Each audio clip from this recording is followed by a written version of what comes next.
Hello, I'm Brad of Touring News, and welcome to Rolling Blue Farms. We are here just outside of Lexington, Kentucky with Jason Whitis, and we're going to be talking about why he converted his once tobacco farm into a saltwater shrimp farm. That's correct. Yeah, and then we're going to be looking at some high tunnels, we're going to be looking at the other growing operations on the property, and just getting a general feel for what some innovative Kentucky agriculture can be all about. So I'm going to be off the camera for the rest of it, and we're going to who actually knows what they're talking about. So hi, how are you doing? Great, how are you doing? Awesome, excellent. Thank you so much for having me out here. It's a really beautiful place. Thank you, thank you. Yeah, how long have you been involved in the agricultural industry? I've been involved in the agriculture industry for almost 15 years now. I started after my senior year of high school working for a friend and on his farm in my original hometown of Somerset, Kentucky. And came up here to the University of Kentucky, studied horticulture, and started to worked on a couple horse farms here in Lexington as their landscape managers, and then acquired this property and have been going back to my roots of vegetable production since for the last 8 years. Yeah, so it does seem like we'll just change to get a little bit of a shot here. So you've got a lot of vegetable production, out in your fields. That's correct. Yep. Yeah, so we've got currently we've got beans, broccoli, cauliflower, squash, tomatoes getting close, watermelons, and onions. Were your family members involved in this at all? No, they weren't. No, I'm a first-generation farmer. My grandparents had large gardens growing up, and I would help them with that. But now that grew up on 10 acres, but we just leased it out for horses. Yeah. Okay. Is it common for first-generation farmers in the area? A lot of the ones that I spoke with were, third, fourth generation, or so forth. So. No, that we're hoping that more people will get back to the agriculture industry. The average age of a farmer now, I think, is what, 62 years old. Wow. Yeah. So. Yeah, I was talking to one gentleman at the farmers market. He was 80, still working, talking about like the 10-hour days, the 12-hour days that he used to do, and it's it's really given me even more of an appreciation. I knew how difficult it was, but now like seeing people, talking to people, it's a lot that goes into it. Yeah, there's a lot of thought, a lot of processes, and a lot of time. Yeah. So what were your thoughts of like how this field is developed? Is there, I see that you have it out in rows here. Is there some things that you've tried before that you kind of like switched and now you have differently, or? Well, when the people that farmed this land before me, they all ran their rows long ways. There's almost 1,000 feet here, single row length. And we found that, harvesting and the way the land lays, you get some water that holds in the middle, that is best to divide it up and run shorter rows and leave some areas for the water to drain off. Okay, so are those some drip irrigation? So we lay a plastic mulch with drip irrigation. Can we walk over to yeah, peek? So you lay what it was that you said? This is a plastic mulch. We work the ground and then have a machine that lays the plastic with a drip line irrigation underneath of it. So. I heard one person saying they tried the plastic mulch actually I'm going to switch onto this side just for lighting. I heard one person say they were trying the plastic mulch, but it didn't work out for them too well, and then they eventually went back to it. So what is plastic mulch? It's just a 4 mil 4 foot wide plastic that so the machine mounds the dirt up and creates a nice raised bed with then the plastic's laid over top of it. Then the machine takes and throws dirt on the sides of the plastic to hold it in place. But as you can tell, it prevents weed growth, so it helps out with keeping the plants from having to compete against weeds. And now this is biodegradable? This is not. No, okay. After we're done with the season there, we have to clean it up. We have called a bed lifter, and it removes the plastic. Is there any chance that the plastic gets reused, or? No, that it's a one-time use. Yeah. With all you can see the deer they run holes through it. Yeah. You know, it just makes it difficult. And then when we plant, we create holes in the plastic. So it's still a lot better than using pesticides, having to be out here weeding all the time. So if you think about the way that I usually think of things is the amount of carbon that is being used for this saving, carbon in other capacities. And if you're having to have, a person doing the work all the time, if you're having to use pesticides or so forth, even though some people might be like, oh, plastic, you have to think about what the alternative would be if you're not using it. And that's something that I'm quickly, learning on this trip too. I'm still very new into the farming industry. I've only worked on one farm for about 2.5 or 3 months. okay. But it's really Kentucky. There's so much happening around the area. Yeah. So what is going to be going in these? This is actually flower beds. Okay. We're partnered up with a local grower. She raises dahlias, and so we have about 3,000 dahlias going in. Wow. Wow. Yeah, that's a lot. Yeah. Where would you like to go to next? We can. I'll show you some beans. So show you the crops, how they're in place here. We're getting ready to start picking on these beans. We can go into the barn if you like, see the shrimp. Yeah, the real reason that I was interested in coming this way is you took this barn here, and so this used to be a tobacco farm. That's this used to raise almost 20 acres of tobacco on this farm. So somebody told me that Kentucky is not really growing tobacco anymore. No, I mean it's kind of went to if you're not a large grower, then you can't compete anymore. So. Yeah, where does the United States get its tobacco from then, if it's not as much being grown around this region? Yeah, as far as I know, the majority of our tobacco is coming either from China or Argentina area. Really? Okay. Has Argentina always been heavily involved in tobacco? I think they kind of picked up after our production went down. So there's still quite a demand for tobacco in other countries. So they were trying to meet that demand. Yeah. I was surprised here at how cheap cigarette packs were. In Pennsylvania, they're like $10 a pack. Oh, really? New York, they're like $13 a pack. Yeah. And I walked into one store and it was like Winston's 2 for $9 if you buy 2 packs or something. I'm like, oh my goodness. Yeah. Okay, so yeah, what do we have in your field here?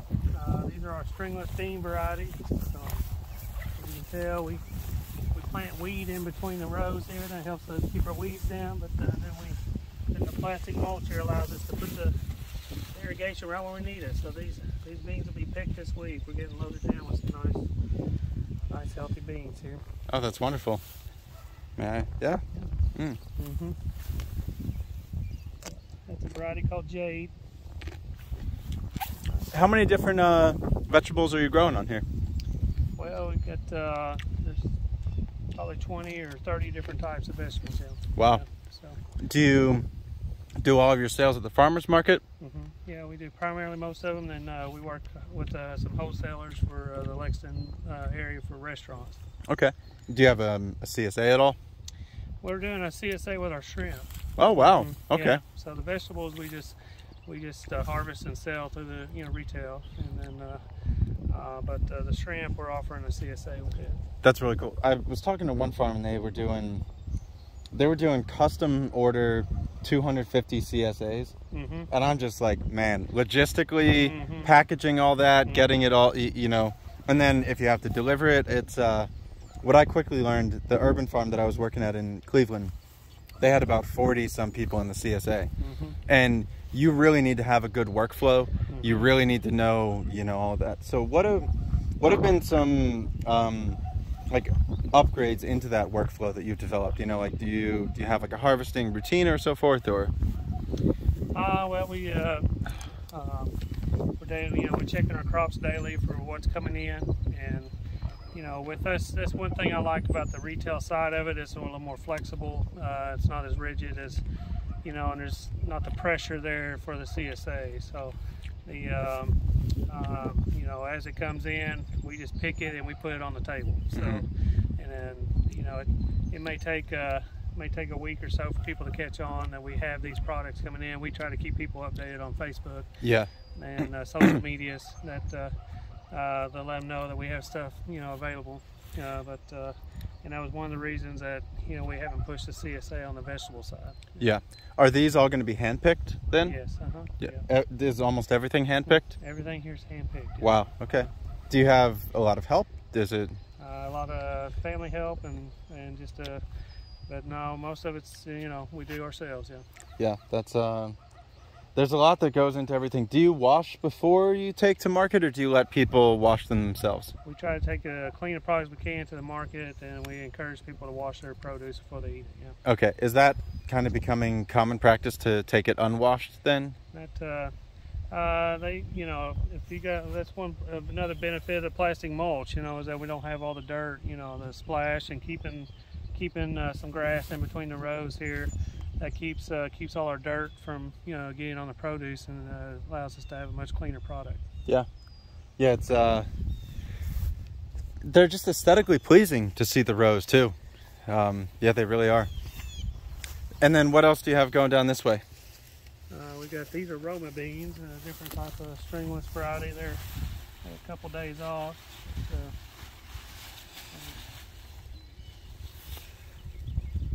they're a flat type bean, an Italian kind of Roma bean here. Very nice. Yeah, thank you so much for taking all this time out today to do this. Yeah. That was the question that I wanted to ask. So, the way that I understand farming at the moment right now is you can't really be a farmer if you're not social media savvy. And to expand it even to like other realms of business, the small business is so dependent on a good Instagram or like a good word of mouth or so forth. Have you found that it is imperative to or almost as important, if not more important, than the actual work that you're doing to make sure that people know about it? That's correct. Yeah. They keeping engaged with your customers. That's the farmers market allows us to have that time to interact with our customers. But we still we're trying to always encourage more people to come out to the farmers market. So if there's any way that we can pique their interest, then I think social media is about the best way to do that. Yeah. What I might suggest is one of these little gimbal things. Mm-hmm. They're about $60, for a very cheap one. And it just, so you could see, you could run it down, maybe through here, and just get, some good shots or so forth. Yeah. And it really, really makes it easy to take good video. It was a huge upgrade and a nice upgrade for me to have. Yeah, if you want to keep talking the vegetables, we can. I'm very curious to see your high tunnels too. Oh, okay. All right. Well, we can work our way that way. Okay. Yeah, sure. So, were you doing any tobacco when you first got here, or did you switch immediately? No, I worked a lot in tobacco for other farmers, but I've never raised a tobacco crop myself. Okay. So you came and then you were just like, we're going to convert it to. Yeah. This farm had been converted to a vegetable farm, probably 20 years ago. So okay. It had been out of production of tobacco for quite a while. Okay. Primarily because it had gotten a disease in the soil that was affecting that tobacco. So. But that doesn't affect the vegetables? No, we've been able to, with crop rotation, with and proper management of the soil, it's been able to eradicate some of that. Wonderful. So it seems like we're going to, I'm just going to call it the backside of your property. I don't know if that's exactly accurate. Because I was talking to one tomato farmer at the farmer's market on Sunday, and he said that he used to grow all his tomatoes outdoors. He got one high tunnel, started growing tomatoes in there, and he's like, I'll never plant tomatoes outdoors again. Because he said he's getting, on 1/10 of an acre, the yield that he was getting on 1/2 an acre. He's not using pesticides. He's not dealing with weeds, just a lot of better things. So what have been some of your first impressions, or when did you get your first high tunnels back here? I put these up 7 years ago, and so we started with growing in the dirt or in the soil, and since then we went to a bag culture, and so this is my second year growing them in bags, and it's been it's been a good, you know, good transition. Okay. I'll show you the tomatoes here. This one? Yeah. Okay. Wow. Oh, man.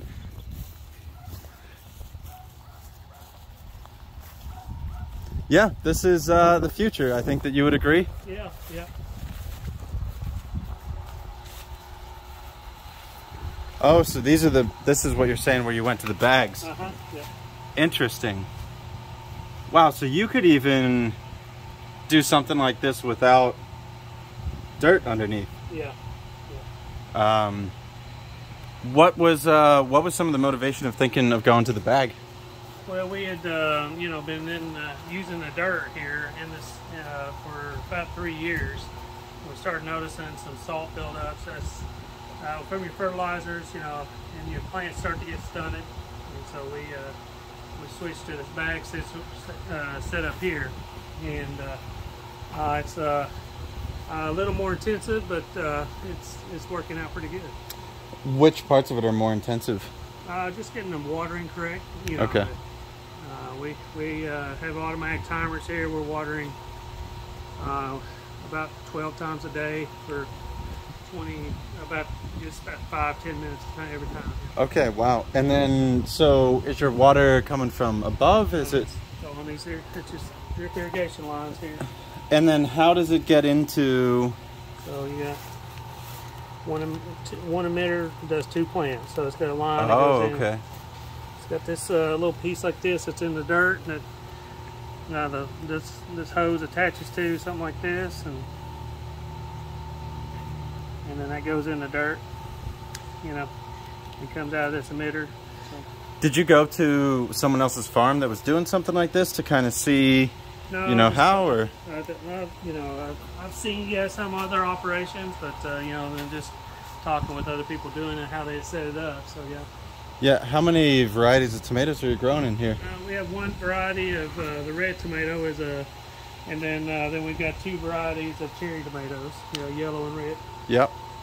Yeah, the cherries are looking really amazing. Wow, so this is, how many feet long is this? This is 110 feet long. By 30? Yes. Are you, or were you able to apply for any type of grants or anything in order to get the high tunnels? No, I found some used ones here. Okay. And, you know, for the price of one, I was able to get 2, so that worked out. So. Yeah, I would say so. That's a good enough deal. Yeah, I'm just gonna run down here and take like one little shot, and then I'll be right back. So 30 feet wide, 100 feet long. How many, actually, yeah, how long is your growing season in here? These plants went in the end of March. And okay. We started harvesting 1st of May. So you know, we're about a month and a half ahead of any of the field grown production, and we're getting ready to rip these plants out here in another by the mid-July, and then we start with another crop for the fall. What are you going to be putting in here in the fall? It'll be another batch of tomatoes. Oh, okay. Yeah. So as you can tell, these plants get a little spin after a while.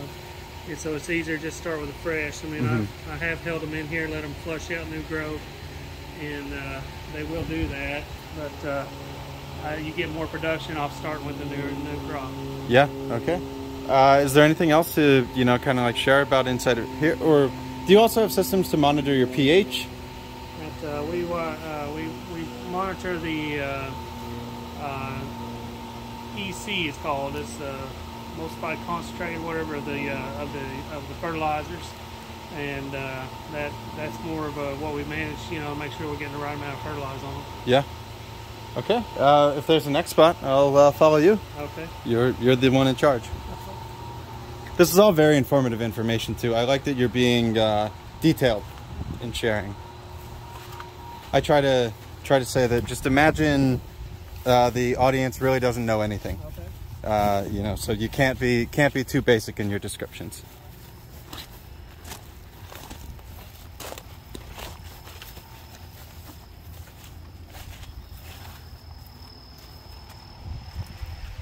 This is our other tunnel. We had lettuce in here up until about 2 or 3 weeks ago. Okay. And the heat, caused them to start bolting. So we are getting ready to clean this all up, and then we'll be putting cucumbers in here for the fall. Yeah, we were doing some lettuces in Cleveland, and it's hard to regulate that temperature.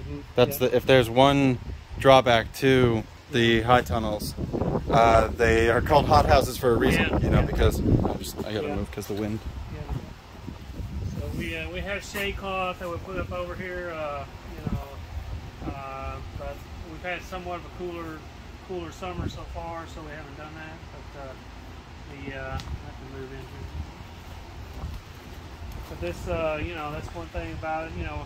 Really we're using these as a season extension. So in the middle of summer here, they're kind of idle for us, and then they're more for going for late and early. Yeah. What have been, I guess, like your most successful crops, or the ones that your customers seem to have like the highest demand for? Yeah. Lettuces are always in demand. The cucumbers late, is another one. Okay. That we're finding. We did our first batch of those last year, and it was a big hit. And then, tomatoes, people will take those anytime they can get them. Yeah, I think so. Yeah, we were growing hydroponic lettuces, and we were selling them for $3 a head. Is that a common price for what would be around here? Yeah, and early and late products like that, yeah, you can get $3 a head. Yeah. Okay. Yeah. These here haven't quite bolted yet, but but double that size there, is what we normally go for. And then are you like slicing them off, or are you bringing? Yeah, I guess it's a little different than a hydro. Yeah. I have cleaned the roots before. Just for people want to try to keep them hydrated. Right. And so, but I found that most people just, it holds fairly well in the fridge. If you as fresh as we're bringing it. So. Yeah, the one benefit of that hydro system is you wrap the roots around it, and then if you keep that wet, you've got a week, you've got 2 weeks, of easy storage. Yeah. And that was like a big sell for people. Yeah. Yeah, wonderful. On the other side is also. This is our greenhouse starter. We took the 1/3 of it here and made it our. Okay, like a seed propagate, yeah. So we have our tomatoes in here that we're getting ready to. These are the ones we'll be using for the high tunnel replacement. Oh, nice. Okay, when did you get these started? I started these 1st of May. Okay. Yep, and then they're going to be transplanting in. You're getting good growth on them. Yeah, we're they're ready to go. We'll put them in those bags and pot them up, and that's one thing I like about the bag system is that we can start them in here. We can grow them for a good while right in here while we're still finishing up that other crop. So we don't have much of a lag time in between. Yeah, it's really a lot of planning goes into, get this started then, that's going to go into there, and so forth. Have you ever done any type of interplanting in your rows at all? And I've been thinking about that, with especially, what we could do, we could, maybe I've thought about doing some squashes or something like that, and either, that's one thing we're still trying to figure out, whether these bags or if we need to put in permanent raised beds or whatever, that we could take the soil and change it. But then we could do stuff like that, because we could raise some lettuces in the beds there with the. I've seen a lot of people do onions with lettuces interplanted in between as like a very easy one. That I think is where like a lot of people start, and then from there they kind of get into more complex interplanting, because your spring onion is just going straight up, so you have all that space to get your lettuce heads in between. Are you using soil from your property for your bags, or do you have to bring off material? Off material, yeah. We're just using regular potting soil. Okay. Yeah, so it's clean and disease, weed free. Awesome. All right.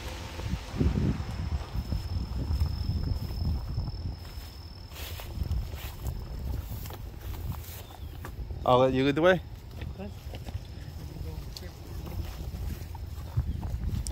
I'll try to keep the camera off of the other person here. Oh, okay. We'll go back around. Okay. And then is that just one more? That's a new one that we built this spring out of just spare parts I had left over from these other greenhouses. Oh wow, okay. These two were originally flower greenhouses. Okay. And so there was extra piping in there, or extra pipes in there that she used to hang pots on. And so all those extra pipes and stuff, we bent those and created another one just for another area to do start some more lettuces and radishes and kale and all that. Yeah, you got to utilize every single space that you can. Yeah.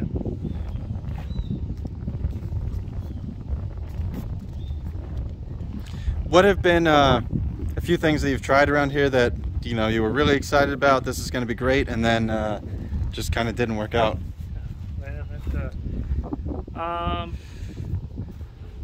Well, there's always ups and downs. Everything. I'm trying my hand at watermelons again. That's been a challenge, So trying to get going from propagating the seed, putting them out in the field, and getting them to thrive. It's been a learning curve with that. But strawberries, we had a real good. This has been the best year of strawberries we have in the past.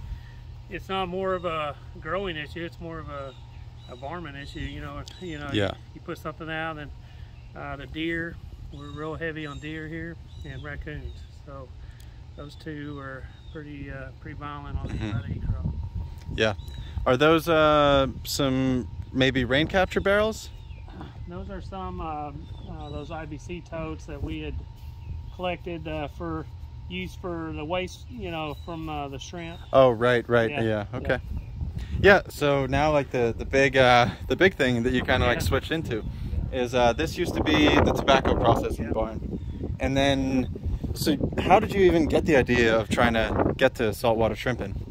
Well, we talking with a friend and had a house in Carolinas there, and he was talking about coming back here to Lexington and the lack of fresh seafood, and so thought is there a way to bring that to Lexington? And so I started researching farming of shrimp and found some examples that some other people were doing, and so I went and visited their production and felt like it was something I could work with here. So I knew I had this barn and needed some way to try to utilize it, and so we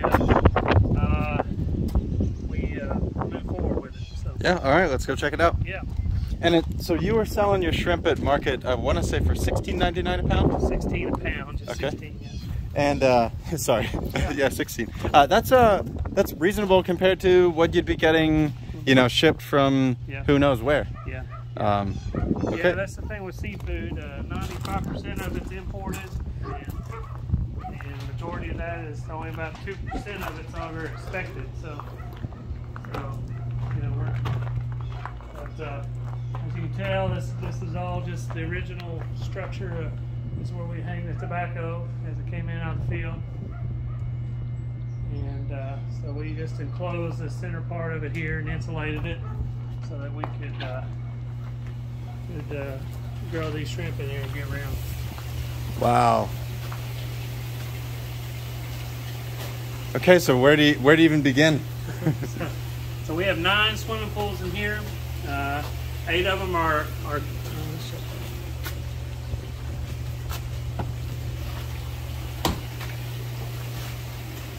we have 9 swimming pools in here. 8 of them are grow out tanks. And what's a grow out tank? So we start with a nursery tank. When we get the shrimp in, the babies, we put them in our nursery tank here, and they're about the size of your eyelash when you get them, and we get 30,000 of them at a time, and then we grow them in here until they get to about a gram. These are a little higher, bigger than that. They need to be moved, but so these are a little over 2 months old. So they went from being the size of an eyelash to this size here within less than 2 months, or a little over 2 months. Wow.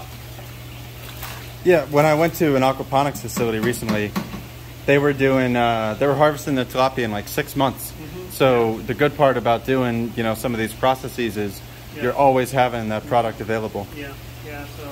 So this is this one thing we like. It's a 4-month process. People ask us why we aren't doing fish or anything like that. That's a year to year and a half process to get fish up to size. So we're so one nursery tank. We try to shoot this will do 4 grow out tanks. And okay. So, yeah. And so we can stagger them that way. And then how much capacity are you able to keep in your grow out tanks? The grow out tanks hold about 250 pounds of shrimp.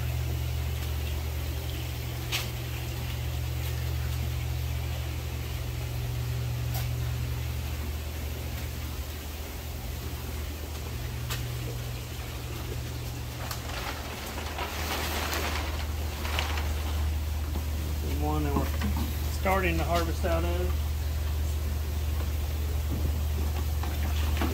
We like to jump.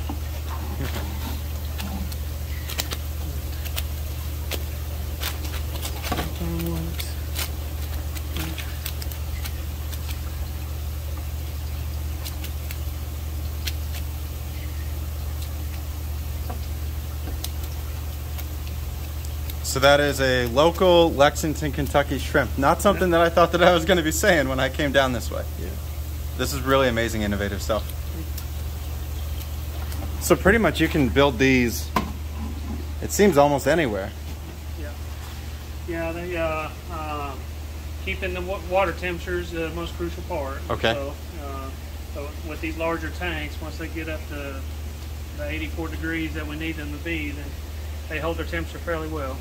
84 is what you want them at? Mm-hmm. Why is it that they're growing hotter than they'd be growing in nature? Well, that helps to speed the production up. So, okay. Yeah, they, you know, that's about the optimum temperature to encourage growth within the shrimp. So. Interesting. What type of feed are you putting in for them? They get a granular-based feed that comes out of Pennsylvania. Represent Pennsylvania for me. All right, I'll drive some down for you the next time I come back. Great. Yeah. Let me know when you come and I'll put an order in. So it's specifically designed for shrimp. They infuse it with fish oils and minerals and vitamins, and so it's it's a premier feed. Yeah. Okay, so I see, mostly PVC piping, got some metal tubes, some, I guess a few pumps here and there, but really nothing like over the top and complex as far as tech goes. No, the tech here is fairly low key. That's another reason I want, interested in trying it out. It's 75-80% of this I ordered on Amazon. So, okay. Yeah, that is really incredible. Have you noticed that? So, what year is this that you're in? Going into year 3. And is it a big in demand product? It is, yeah.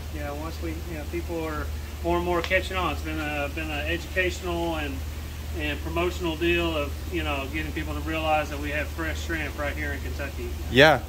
Are there any other? So, could you do, I guess, crayfish, or would that never be? They're probably not worth. It's all about density, Yeah. So the white Pacific shrimp that we're growing, they handle density very well. Okay. Crayfish and all of them are very territorial. So you have to create what they call substrate within the tanks where they can have individual kind of rooms for them to live in. And then by doing that, the management becomes much harder, and your density goes way down. So.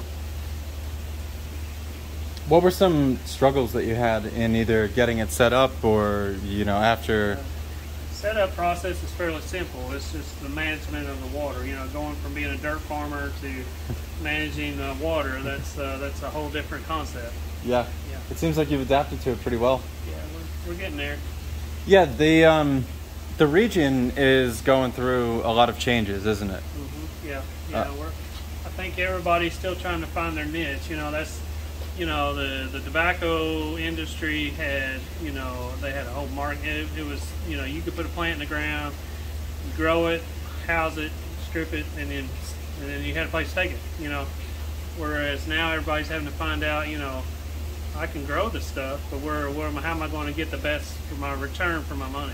Yeah, the 80-year-old gentleman said his biggest advice to farmers was get access to a market. He saw so many people grow the greatest food and have these incredible techniques, but if you can't get into a market, if you can't find places to sell your product, if you're just dumping it to wholesale, you're never going to be able to survive.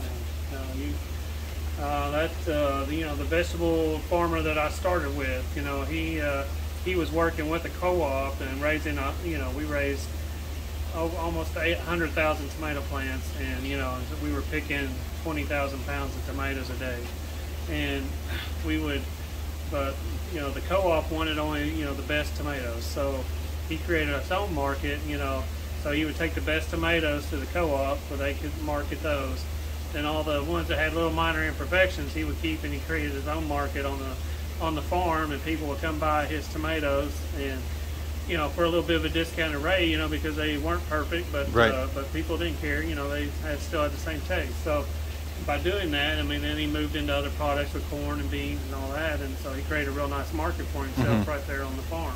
So it's that's the thing that the farmers are now it's not only just growing the product, it's you have to put the time in and get the market going. Yeah, that was, to return to what I was talking about before, my concern about small businesses or farmers or so forth is you not only have to do your technique, you not only have to produce, but you have to be an extrovert, you have to be an educator, you have to be willing to tweet, you have to do Instagram and all this kind of stuff. And it just I don't like that. I'm a streamer, I do broadcasting, my life is public, but I don't like that in order for a business to succeed at the moment right now, it feels that you have to open up so much of your life and so much of yourself when you might just want to be like, no, like I grow some food, this is what I want to do.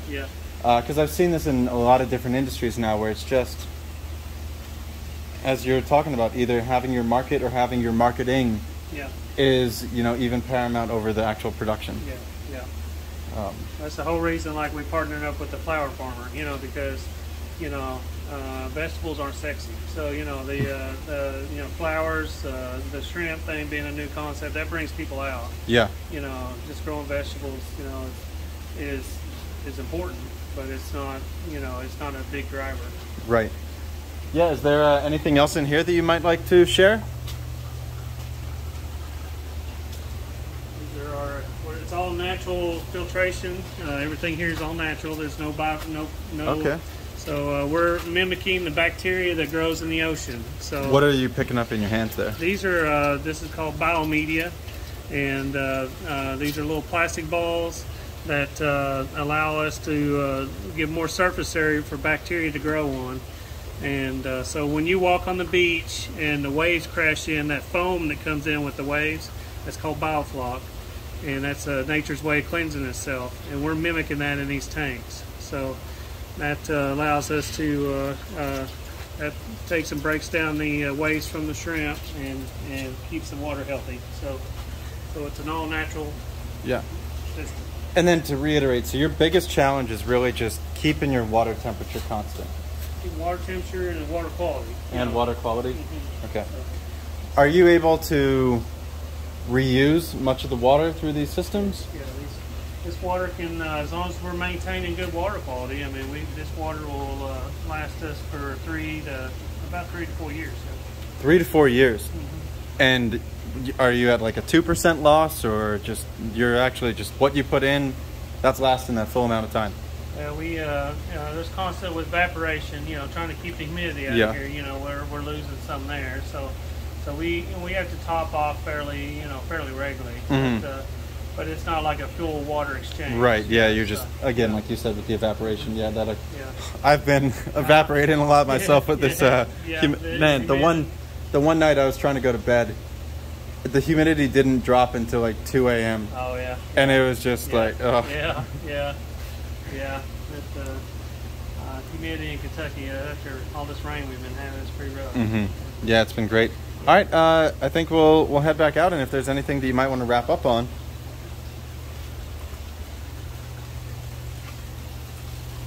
Do you have any newer projects down the pipeline that you're considering adding in? I mean, it seems like you're already, Yeah. you have so much already. Yeah, we're trying to get a handle on what we got right now. Yeah. How many hours a week do you think you're putting in? Here on the farm. Well, and count your farmer's market time, count your load time, count your... Yeah, well, we're... This is a good spot right here, actually. Yeah. Well, I work a full-time job, too, so Wow. I've got this going on, plus full-time job, and so I would, 100-hour weeks are not a major issue. Do you mind sharing what you do in your full-time job? I'm an engineer. Oh, okay. Yeah. What type of engineering? Telecom. Okay. Yeah. So that's one reason the shrimp kind of enticed me a little bit. It's my engineering background. It's putting everything together. So. Sometimes when I was doing my streams and so forth, I was doing 60, 70-hour weeks, and that was rough on me. Yeah. So like, I'm not gonna completely discard my generation, but we don't want to work 100-hour weeks. Yeah. And I mean, people shouldn't work 100-hour weeks. Yeah. So what can, how can people get into this and survive without doing that? It's finding that niche and grow slow. I mean, I've only been on this property in almost 8 years, and I've built greenhouses, I've built the shrimp room, and then acquired all the equipment and stuff to grow, and so it's probably a little bit too quick, too fast, but but trying to keep be the first to keep especially with the shrimp, there was talks, and I wanted it to be kind of one of the first ones. Yeah, first ones doing it. So yeah, Food Chain downtown has one shrimp pool, and then they've got their aquaponics pools. Is there anybody else around here doing shrimp yet? There was one other. There's another fellow in Louisville, in Oldham County, and you're not really competing with them, so. No, that's the thing I like about the shrimp is that I don't think you can oversaturate the market. Yeah. Especially, it's not where to upscale is more money. So I mean we're probably at capacity now. With our production, and we could easily upscale some more, but and so but we're still trying to get the people to catch up with what we've got going on. So Yeah, I really appreciate all of your time today. Is there anything else that you wanted to share? I appreciate you coming out and helping us share what we got going on. Yeah, do you want to say your name and the name of your farm again? All right, yes, I'm Jason Whitis with Rolling Blue Farm here in Lexington, Kentucky. Do you have the Facebook and the Twitter and Instagram? Okay. Yeah, you can find us on Facebook. Our handle is @KYShrimp, and then I think it's the same on Instagram. Good job on getting the name. Yeah, that'll be a useful one. Intro here, so hello everybody. I'm Brad. Thank you so much for coming to join us on the farm tour today. It's really been informative, really learned a lot about. I didn't know anything about the plastic mulching before today. I also didn't know anything about indoor shrimping. So if you want to see any more of this kind of stuff, share the video everywhere. You have my permission to use this on any kind of content and any kind of channel. Hit the subscribe button on YouTube, and I'll see you soon. All right, thanks.